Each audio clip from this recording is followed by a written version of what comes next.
अस्सलाम वालेकुम व्यूवर्स, आप कैसे हैं? उम्मीद करते हैं आप खैरियत से होंगे और ईद मिलादुन्नबी जोशो खरोश के साथ मना रहे होंगे। मैं भी आपकी तरह ईद सेलिब्रेट कर रही हूँ और सेलिब्रेशंस देखने के लिए मैं अक्सर विज़िट करती हूँ।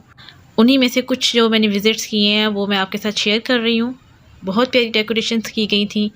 बड़ों ने, बच्चों ने बहुत अच्छा पार्टिसिपेट किया था।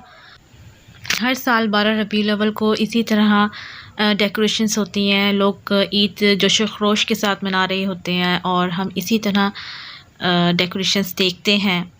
तो आइए वीडियो को देखते हैं और पूरी देखिएगा।